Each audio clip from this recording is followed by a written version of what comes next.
우리가 이 옛날 젊은 시절로 돌아간다면 또 나중에 또 젊은이들은 이 미팅 같은 걸 했을 것입니다. 또는 누구에게 이렇게 소개팅이라든지 또 맞선 이런 걸 통해서 새로운 결혼할 상대를 사귈 사람을 이렇게 만나죠. 근데 만나러 갈 때 여러 가지 이제 기대를 합니다. 어떻게 생겼으면 좋겠다. 또 마음은 성품은 어땠으면 좋겠다. 또 믿는 사람들은 그분이 믿는 사람이면 좋겠다. 또 뭐 이런 등등 이제 여러 가지를 기대를 하고 나가죠. 근데 또 막상 나가 보면 어떨 때는 기대 이상일 수도 있고 기대에 못 미칠 때도 있고 그러죠. 근데 사람의 심리가 자기는 기대를 하면서 상대방에 대해서 자기는 어떤 모습으로 비춰질까 뭐 이런 건 잘 생각을 안 하고 자기 것만 이렇게 생각하는 그 인간의 어떤 마음인 것 같습니다. 또 우리 이 어린아이들은 성탄절이 다가오면 예수님을 생각하기보다도 세태가 산타를 자꾸 생각하는 거죠. 그래서 산타가 나한테 어떤 선물을 줄까? 저도 어린 시절에는 자고 나면 머리맡에 뭐 선물이 있잖아요. 그래서 어떤 선물을 산타 할아버님께서 놓고 가셨을까? 뭐 이런 생각을 할 때가 있었습니다. 어린 시절에. 그래서 그런 걸 기대를 하기도 했는데 우리가 뭔가 이 성탄절이 다가오면서 어떤 걸 기대를 하게 되는 거죠. 기대를 하는데 특별히 우리 예수님에 대해서 여러분 기대하는 것이 있을지 모르겠습니다. 내가 기대하는 예수님, 이러이러한 예수님, 나의 이러이러한 것을 들어주시는 예수님, 해결해 주시는 예수님, 이런 기대를 할 수가 있습니다. 그 기대가 꼭 잘못된 건 아니겠지만은 우리가 어떤 기대를 하기 시작하면 자칫 잘못하면 진짜 참 모습을 못 볼 수가 있습니다. 내가 원하는 것에 갇히면 실제 모습이 그러한데도 내가 원하는 대로만 자꾸 생각하는 겁니다. 이게 이제 신앙의 그 문제입니다. 예수님은 어떤 모습인가, 예수님의 참 모습이 무엇인가를 그대로 볼 수 있어야 되는데 내가 원하는 걸 거기에 실어서 그 예수님을 자꾸 바라보려고 하기 때문에 때로는 실망도 하고 뭐 그래서 믿음도 떨어지고 이럴 수도 있어요. 오늘 우리가 읽은 이 본문 말씀에 등장하는 세례 요한이 바로 그랬어요. 세례 요한이 예수님을 이렇게 막 전하고 이런 사람임에도 불구하고 지금 감옥에 갇혀서 예수님이 진짜 메시아인가? 아닌가? 회의가 들었던 거예요. 그 이유는 본인이 기대한 것과 달랐기 때문에 그렇다는 것이죠.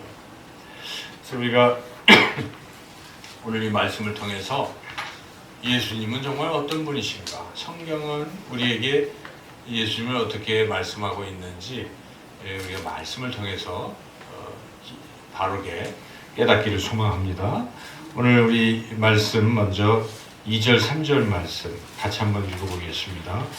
요한이 옥에서 그리스도께서 하신 일을 듣고 지혜자들을 보내어 예수께 여짜오되 오실 그이가 당신이 오니까 우리가 다른 일을 기다리오리이까. 참 뜻밖의 말씀이에요. 아니 어떻게 세례 요한이 이럴 수가 있을까? 참 궁금하기도 해요. 이해가 잘 안 가기도 합니다. 왜냐하면 우리가 앞에서 이미 마태복음 3장 쪽에 보면 세례 요한에 대한 이야기가 나옵니다. 비단 마태복음뿐만 아니라 마가복음, 누가복음 그리고 요한복음에 보면은 세례 요한이 어떤 사람인지 잘 나와 있어요.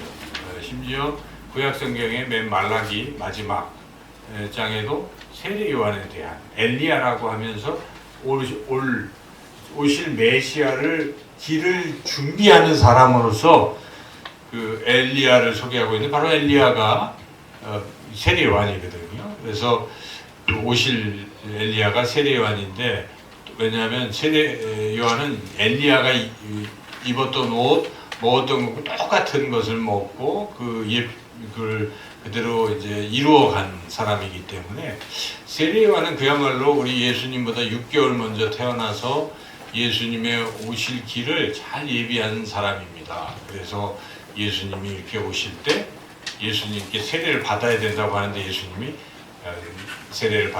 나한테 세례 주는 거 허락하노라 하면서 예수님이 세례도 주고, 그리고 또 좀 지나면 막 자기한테 세례 받아 오던 사람이 점점 줄어들고 예수님께 세례받는 사람이 많아질 때, 보통 사람들은 시기와 질투로 할 텐데, 그는 예수님이 메시아이시니까 당연하다고 생각하고 그 유명한 말을 하지 않습니까? 그는 흥하여야 하겠고 나는 쇠하여야 하리라 하고 이렇게 했던, 그 참 세례 요한이 훌륭한 사람이었고 예수님을 바로 알아봤던 그런 사람이죠. 그 예수님을 소개했던 사람이죠.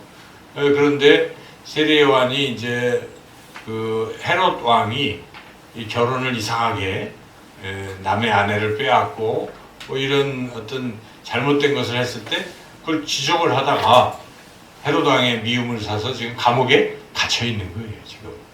근데 감옥에 갇혀 있는 동안 마음이 좀 이렇게 여려진 것인지, 옥에 있다 보니까 믿음이 흔들린 것인지 지금 뜻밖의 말을 하는 거예요. 자기가 증거하던 바로 예수님을 지금 뭐라고 얘기하고 있습니까? 3절에 보니까 정말 오실 분이신 맞습니까? 아니면 딴 사람 기다려야 될까요? 하고 제자들을 보내서 지금 세례 요한이 자기의 그 어떤 의심, 회의감을 표현하고 있다는 것이죠. 그래서 우리가 이 말씀을 보면서 참 이해하기가 쉽지가 않은 어려운 말씀이죠. 어째서 이런 일이 있을까? 자, 여기서 그 이유를 우리가 잘 생각해 봐야 돼요. 왜 세례 요한은 이런 뜻밖의 말을 했을까요? 감옥에 갇혔기 때문에 너무 힘들어서 그랬을까요? 그런 면이 조금은 있을지도 몰라요. 네, 그런 면이. 근데 이런 측면인 것이죠. 자기가 기대했던 예수님과 좀 다르다는 얘기입니다. 자기가 기대했던 예수님은 능력을 발휘하셔서 자기가 감옥에 있을 때 헤롯 왕을 물리치시고 죽이고 자기를 감옥에서 구출해내시고 어떤 이런 메시아, 이런 그리스도로 생각했을지도 몰라요. 그러니까 근데 그게 지금 안 이루어지니까 이렇게 실망을 표출할 수도 있습니다. 세례 요한이 그럴 수도 있는 거예요. 그리고 세례 요한의 성정은 이 주로 공의, 심판, 어떤 이런 것을 주로 한 사람이거든요. 그래서 우리가 마태복음 앞부분에 한 3장쯤 한번 보시죠. 3장. 3장에 보면은 이 세례 요한이 누군지 1절부터 쭉 소개가 돼 있죠. 그래서 세례 요한은 4절 읽어볼까요? 이 요한은 낙타 털옷을 입고 허리에 가죽띠를 띠고 음식을 메뚜기와 석청이었더라. 음식을 메뚜기 먹고 꿀 먹고 하면, 그리고 옷도 좀 단벌, 그리고 사는 곳도 광야. 그러니까 이 생활이 굉장히 청빈하고 검소하고 금욕적인 삶을 살고 있다는 우리가 알 수가 있죠. 참 이 세례 요한은 제사장 스가랴의 아들이었기 때문에 얼마든지 제사장 신분을 유지하면서 그냥 편안하게 살 수 있었던 사람인데, 지금 어디가 있습니까? 광야에서 막 고생을 하고 있는 것이죠. 왜 이 세례 요한이 이렇게 고생을 했을까? 그의 성정이 불의한 것을 참지 못하고 이 악을 다 진멸해야 된다. 이것 때문에 그러는 것이죠. 그래서 세례 요한은 이렇게 세례를 베풀 때도 좀 제대로 안, 거짓말로 세례 받으러 오는 사람은 용납을 안 했습니다. 여기 한번 보시죠. 7절 읽어보겠습니다.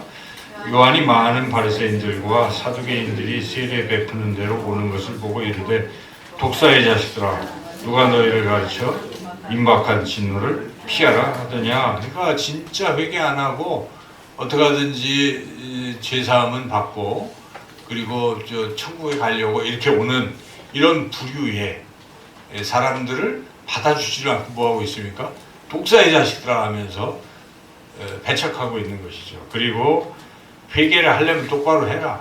진짜 회개를 해야지. 거짓말로 살살하는 사람들 그건 다 쭉정이고 천국 못 간다. 이런 아주 신랄한 선포를 막 하는 거예요. 그래서 10절에 보면 도끼가 나무 뿌리에 놓였으니 좋은 열매 맺지 아니하는 나무마다 찍혀 불에 던져지리라. 이런 살벌한 선포를 지금 하고 있는 것이죠. 그러면서 12절에 우리 그리고 이제 여기서 나는 뭐 이렇게 선포하고 있지만 내 뒤에 오시는 예수님께서는 뭘 하시느냐?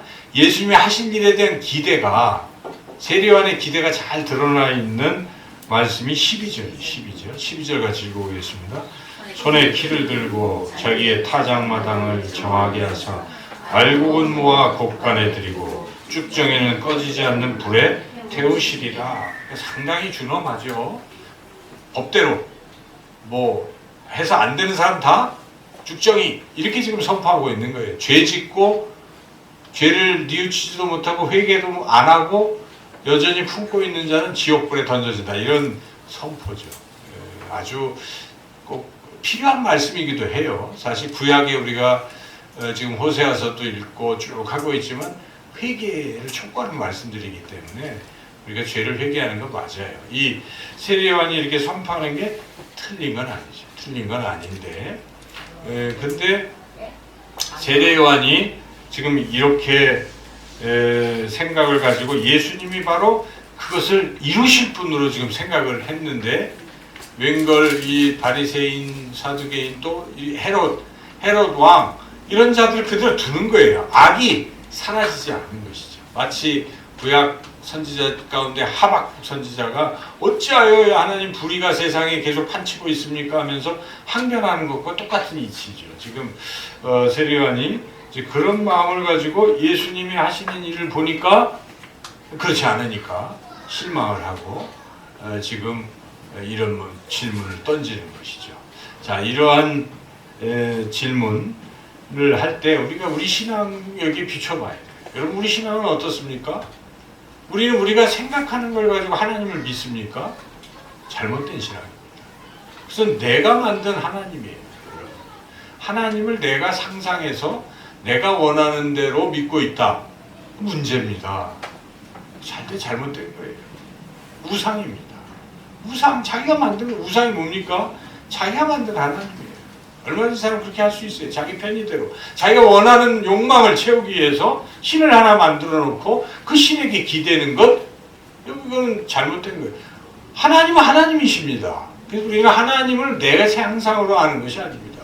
하나님이 우리에게 나타내시는 대로 우리가 알아야 돼요. 그래야 성경을 읽으라는 것입니다. 성경은 하나님의 말씀이기 때문에 여러분 겸손하게 하나님이 어떤 분이실까? 성경을 듣고 아는 것이지 자기 상상으로 자기 삶의 체험만 가지고 하면요 자칫 오해할 수가 있어요. 지금 세례요한도 보면 지금 그런 거예요. 자기 삶의 정황 속에서 하나님 예수님을 그렇게 메시아를 그렇게 착각하고 있는 것이죠. 그래서 그렇게 우리 신앙에서도 자꾸 자기 생각이 너무 주입되면 하나님 바라볼 수가 없어요. 하나님은 자기 가려져 가지고 잘못 볼 수가 있습니다. 그래서 우리는 맨 먼저 해야 될 게 내 속을 지우는 겁니다. 내 생각을 좀 텅 비워야 돼요. 하나님 앞에서 내가 가진 상식, 그 모든 삶의 경험 뭐 이런 거 일단 다 버려야 돼요. 버리고 그저 하나님 말씀하시는 것을 어린아이와 같이 순수하게 이렇게 잘 받아들여야 돼요. 스펀지와 같이. 여러분 신앙이 성장한 사람은 어떤 사람인지 아십니까? 신앙이 성장한 사람 다른 게 아니고 그냥 겸손하게 아멘 하고 그냥 받는 거예요. 그러다 보면 어느덧 푹 차요. 그래서 하나님에 대한 확신을 가지고 살아가게 되는 것입니다. 근데 조금 많이 배웠다고 자기가 그래도 왕년에 뭐 했다고 하는 사람 신앙이 잘할 수가 없어요. 앉아가지고 이 말씀 저 말씀 지적하고 판단하고 자기 뜻대로 하는 거예요. 매사에 교회 신앙생활을 해도 그런 사람들이 있어요. 자기 그동안 경력, 경험 뭐 이것만 갖고 자꾸 생각하는 거예요. 절대로 성장할 수가 없어요. 그저 하나님 앞에서 아주 겸손한 어린 양과 같이 그저 하나님 말씀하시면 저는 듣겠습니다. 조문 듣겠습니다. 사무엘처럼 그러한 자세로 신앙생활하는 사람들은요 날로 성장하고 아름답게 빚어질 수가 있어요. 하나님 만드십니다. 여러분 속이 텅텅 비어야 하나님이 입을 채워주시지 속에 5만 가지 잔뜩 갖고 있으면 채워도 소용이 없어요. 썩기고 안 돼요. 꽉 차 있어 주실 수도 없습니다. 그래서 비워야 되는 것이죠. 생각을 비워야 되는데 지금 여기에 이 세례요한이 그렇게 하지 못했기 때문에 그렇다는 것이죠. 그래서 예수님의 답변을 우리가 주목해서 봐야 돼. 요한이 그렇게 얘기했을 때 주님이 요한의 제자들을 통해서 요한에게 전달하신 말씀이 5절입니다. 5절 핵심 말씀인데 같이 한번 읽어보겠습니다. 맹인이 보며 못 걷는 사람이 걸으며 나병 환자가 깨끗함을 받으며 못 듣는 자가 들으며 죽은 자가 살아나며 가난한 자에게 복음이 전파된다 하라. 딱 이 말씀하신 겁니다. 그리고 우리가 11장 지금 이 말씀인데 앞에 8장 9장에 보면 요 얘기가 나와요. 예수님이 가난한 자, 병든 자 치료하시고 한 기적 베푸시고 이 말 하신 일들이 그대로 나오고 있거든요. 그래서 결국 예수님이 이 땅에 오신 이유가 무엇인가? 예수님이 오신 이유는 악을 징벌하고 심판하시고 이게 주 목적인가? 물론 그 일도 하시는 것이지만 그거와 병행해서 또는 어찌 보면 그것보다 더 중요하다고 볼 수 있는 게 무엇이겠습니까? 구원하는 일인 줄로 믿습니다. 주님이 오신 건 우리를 구원하시기 위해서 오신 것입니다. 우리를 심판하러 오시는 게 아닙니다. 여러분 예수님을 만나시고 신앙생활을 하시는데 그 예수님이 여러분에게 어떤 분이십니까? 사사건건 우리 잘못을 지적하고 심판하시는 그런 분이라기보다 우리가 잘못하고 부족하고 연약할지라도 우리를 용서하시고 품어주시고 우리를 하나님의 나라로 인도하시는 분이 바로 그 예수님인 줄로 믿습니다. 그래서 여러분 가장 중요한 것 우리 예수님 생각할 때 예수님의 그 사랑을 우리가 깊이 생각해야 돼요. 물론 그렇다고 해서 우리가 이 죄의 부분을 무감각하게 생각해서는 안 됩니다.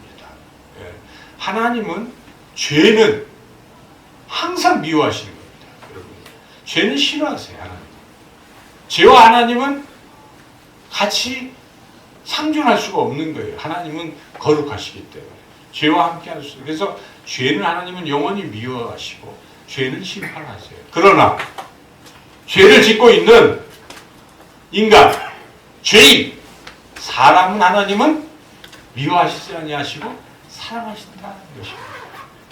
그래서 하나님께서는 죄인들을 사랑하신다.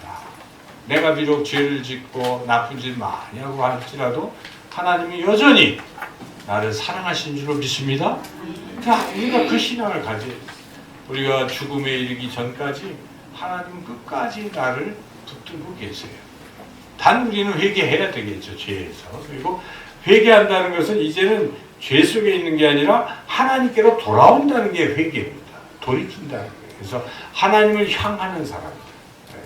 그런 사람들은 반드시 구원을 받는 것인데 끝까지 죄 속에 묻혀 있으면 구원받을 수가 없죠. 그래서 우리 신앙의 삶에 하나님 우리를 구원하시는 분이신데 그렇다고 죄 자체를 그냥 모르는 척 하시는 분 아니다. 죄는 미워하시다. 그러나 죄를 짓고 있는 인간은 어찌하든지 구출하려고 하신다는 이 부분을 우리가 잊어서는 안 됩니다. 아마 이런 이야기를 여러분이 들어보셨을 거예요. 어떤 재판장이 아주 공명정대하게 재판을 하는 그런 재판장인데 뜻밖의 한 사람이 와서 죄를 져가지고 그 죄에 대해서 이제 살인죄를 져서 심판을 해야 돼요. 심판을 딱 하려고 보니까 자기 아들이에요. 여러분 같으면 어떻게 하겠습니까? 아들이 지금 살인죄를 저질러서 그 아들을 심판해 재판장으로서 당연히 죄니까 어떻게 해야 됩니까? 거기에 대한 상응하는 사형 선고해야 되는 것이죠. 근데 그렇다고 자기 아들인데 어떻게 또 그렇게 할 수가 있겠어요? 못하잖아요. 이 둘 사이에 이걸 어떻게 해야 될 것인가? 이 재판장이 이렇게 했습니다. 땅땅땅 사형. 그리고 한마디 덧붙입니다. 그 사형은 제가 받겠습니다.